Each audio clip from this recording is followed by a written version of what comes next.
wala tayong dapat ipagmamalaki.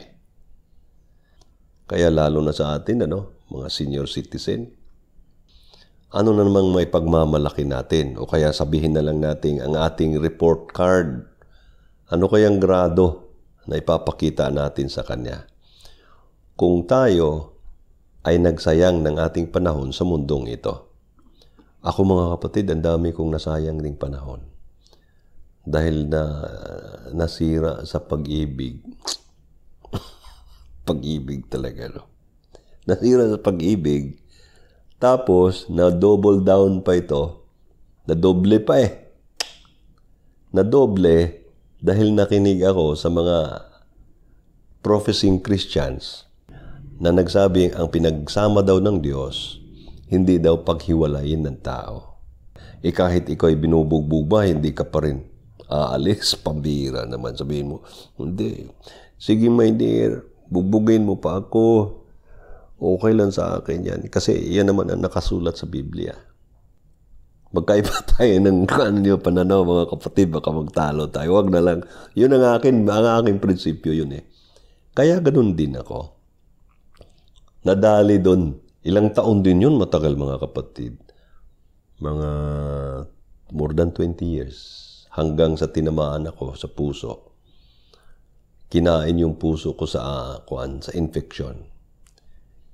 Dahil hindi ko pinansin yung aking katawan. Dahil nung time na yun, ako'y depressed. Depressed. Napaulit-ulit yung tanong, bakit nagkaganito? Nung iniwan ako, kami, ng aking asawa. Tinaguyod ko ang pamilyang mag-isa ko lang. At ako'y nagpasalamat dahil din sa mga katuruan ng Kristiyano. Hindi sa Katoliko, kung hindi dito naman sa Protestante. Yung mga anak ko kasi noon, tangan-tangan ko sa simbahan ng mga Protestante. Kasi Protestante rin ako dati. At doon nila nakuha yung pinaka-fundamentals ng pananampalataya at paano mamuhay ang tao. Kaya pasalamat ako roon. At the same time, meron din akong hindi nagustuhan paglipas ng panahon. Hindi naman sa walang utang na loob, mga kapatid. Nakita ko lang din. Pero yung mga anak ko nandyan pa rin. Mga protestante pa rin sila, mga born again. Pero yung isa, nagiging atheist na. Kagaya ko rin, hindi naman atheist ako. Nakita ko kasi na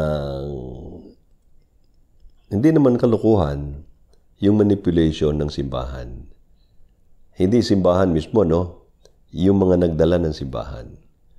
Kaya ako'y bumalik pagkakatoliko kasi nakita kong pangangailangan sa katoliko. 80% ng mga Pilipino ay katoliko. Nakita niyo mga kapatid, kung 120 million tayo, 100 million ka-Pilipino ay katoliko.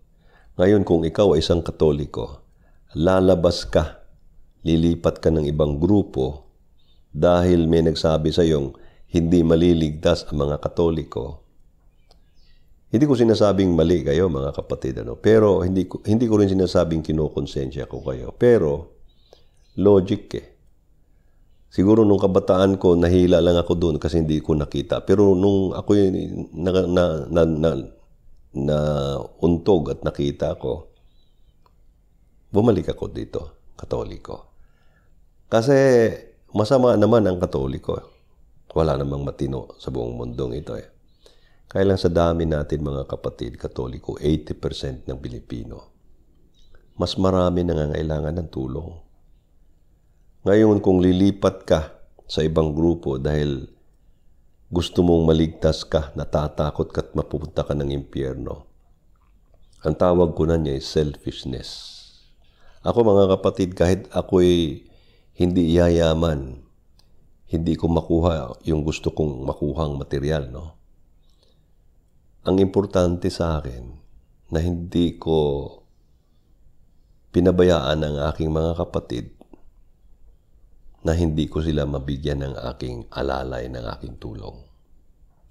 Although may mga kapatid talaga tayo na kailangan nating bitawan, kagaya sa sinabi ng ating Panginoon Kristo sa kanyang mga followers, no, sa kanyang mga disciples, humayo kayo at puntahan ninyo ang mga anak ng Israel.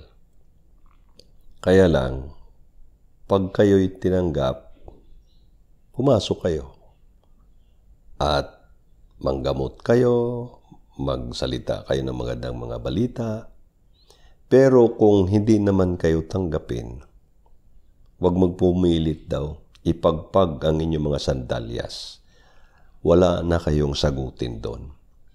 Kaya may mga kapatid rin tayo. Ako mismo, may kapatid ako by blood, yung kapatid ko talaga, na dinisown ko talaga siya. At ang sabi ko, magpuputulin natin ang ating relationship. Kasi may mga panahon talagang ganyan. Ang ating Panginoong si Kristo, ganun din siya, no? Nung sinabi sa kanyang, nandyan yung mga kapatid mo sa labas. Ang sabi naman niya, sino yan? Sino yung mga taong yan? Ang aking mga kapatid ay yung sumunod sa aking Ama. Sa salita ng aking Ama. Hindi ibig sabihin, mga kapatid, magiging ipokrito naman tayo, no? Mga magiging self-righteous tayo at ang ating ego na naman masusunod. Pero sa totoo lang talagang ganyan. May mga kapatid tayong kailangan nating ihiwalay. Pabayaan sila para matuto naman sila at mabuksan ang kanilang kaisipan. Kasi pag nagpapatuloy tayo na alalayan sila, malulumpo ito, mga kapatid. Hindi talaga ito makakalakad ng sarili nila. Para bang itong butterfly, pagka ang butterfly ay nasa cocoon pa nila at ino-observe mo, maaawa ka kasi yung struggle nilang lumabas sa cocoon, gustong lumabas ito Kaya nga sa kagustuhan mong makatulong, bubuksan mo yung cocoon, babalatan mo ito. Sirain mo ang cocoon para makalabas yung uod. Kasi nag-umpisa naman sa uod ang butterfly, di ba? Totoo, natulungan mo, nakalabas yung kukwa, yung uod. Kaya lang sa kanyang paglabas ngayon, ninakaw mo sa kanya ang pagkakataon na mahubog ang kanyang katawan ayon sa tunay niyang kalikasan. Hindi na nahubog ito. Kaya nagiging mahina ito at ang karamihan hindi natutuloy na nagiging butterfly. Yung iba naman natutuloy, kaya lang mahina ang mga pakpak, nalalaglag lang din. Kaya ang ating pagtulong, kagaya ko, balik ako dito sa Katoliko, ang ating pagtulong ay may mga limitasyon din. Ang ating Panginoong Kristo, ganun din Kasi ang ating pagtulong is to help our brothers, our sisters, na makita nila ang tunay nilang kalikasan. At pag nakita nila ang tunay nilang kalikasan, doon mag-umpisa ang lalo pang mas matinding struggle. Kung nag-struggle tayo ngayon dahil sa ating material na mga pangangailangan, struggle dahil sa ating envy, gusto rin natin yung gusto ng iba. Struggle yan Pero mayroong isang klaseng struggle na sinabi ng ating Panginoong Kristo na dapat nating mapagtugumpayan. Ang struggle na dapat ikaw ang manguna sa katawang ito. Hindi ang katawang ito. Ang katawang ito, hindi naman makasalanan Walang kasalanan ang katawang ito. Nature lang talaga nito na maghahanap ng mga paraan in order to survive. Survival ito, hindi lang pagkain, shelter o relationship. Hindi lang yun Meron din itong struggle na kailangan magiging sikat siya. Ma-recognize siya. Kaya gagawa ito ng kung ano-ano upang matugunan yung kanyang pangangailangan. Pag na-realize mo na ito, dito mag-umpisa ang struggle. Si Pablo may karanasan ito. Yun daw hindi tama, yun ang ginagawa niya. Yung tama, hindi niya ginagawa. ang struggle na ito ay nag-i-indicate na ang katawang ito hindi talaga ikaw. Kasi may struggle eh. Ikaw yung nanggaling sa Diyos na nandito ngayon na nilalabanan ang katawang ito na gumawa ng hindi tama. Kaya ang isa sa mga magagawa mong hindi tama ay ang iyong pag-alis sa grupo ng Katoliko, simbahang Katoliko. At paglipat mo ngayon sa ibang grupo ay isang palatandaan na ikaw ay tulog pa rin. Hindi mo nakita ang katotohanan. Si Kristo, mga kapatid, kahit ganun kasama ang kanyang simbahan, na kanyang pinapagalitan, sinasabihan ng masama at sinasabihan niya ng mga masasakit na salita ang mga iskreba at mga paraseyo. Ibig lamang sabihin, hindi niya nagustuhan ang kanyang simbahan. Pero hindi siya nagtayo ng sarili niyang simbahan sa panahon niya. Meron lang siyang sinabi, upon this rock I will build the church, pero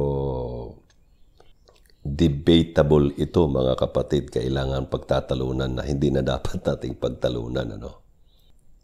Hindi siya nagtayo ng sarili niyang grupo o kaya simbahan or isang klaseng denomination na lalaban sa katuruan ng kaniyang original na simbahan.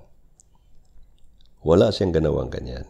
Kasi naaawa siya sa mga kapatid niya na inaabuso, itinitake advantage ng mga pare, ng mga paraseyo, mga eskriba. Ganun din dapat tayo, mga kapatid. Ang ating paglisan at ating pag-alis at tayo lilipat is a selfish act. Napaka-selfish talaga nito. Gusto mong isalba ang iyong sarili. Ikaw lang, iiwanan mo yung iyong mga kapatid, nanay, tatay, kaibigan dahil merong isang bangka o barko na dumating na ikaw lang ang kayang tumalon doon. Yung iba ayaw tumalon kasi natatakot, pero ikaw nakita mo ang takot mo. Baka ikaw ay masama sa iba, masama sa karamihan. Kaya nag-jump ship ka ngayon. That is selfishness para sa akin, mga kapatid. Kaya kung nasaan ka man ngayon, hindi na ibigling sabihin bumalik ka. Pero kung meron kang pagnanasang makatulong, sa halip na itutuloy sa mo, pwede ka naman bumalik eh. Di ka naman pinipilit na sundin talaga ang kanilang mga doktrinang Katoliko kagaya ko. Ang importante, mga kapatid, matulungan natin ang ating mga kapatid na 80% sa mga Pilipino. Di na kailangang tumulong tayo spiritual. Di natin trabaho yan eh. Ang pagpapalakas lang natin sa kanilang mga loob, mga kapatid, pagbabahagi ng ating karanasan at ang ating mga natutunan. Malaking bagay na yon. Na sila din ay makapagdesisyon kung anong dapat nilang gawin sa buhay na ito. Hindi naman ako matuwid, mga kapatid. Makasalanan din ako eh. Ang dami kong nagawang kasalanan hanggang ngayon, marami eh. Kaya lang hindi naman ibig sabihin hindi ako magsalita. At ibahagi ang aking karanasan, ang aking mga natutunan. Habang ako'y nag-i-struggle pa. Ibig ko bang sabihin, hintayin ko muna na ako'y magiging perpekto bago ko ibahagi ang aking karanasan sa buhay upang ito'y magiging salamin din sa iba. Pag ito ang aking kaisipan, mga kapatid, ako'y mahulog sa kasabihang aanhin pa ang damo kung patay na ang kabayo. Di ko alam kung ako'y tama, mali. Ang akin lamang, nasa gabay ng ating Diyos at sa pag-observe, no? Magiging sensitive tayo, magiging aware tayo sa mga batas ng kalikasan, batas ng Diyos, batas ng sansinukob. Magagawa natin yung dapat nating gawin ayon sa sinabi ng ating Panginoon Jesucristo. Love thy neighbor. Love thy neighbor. Mahalin mo rin ang iyong kapatid. Mapagpalang araw po sa ating lahat.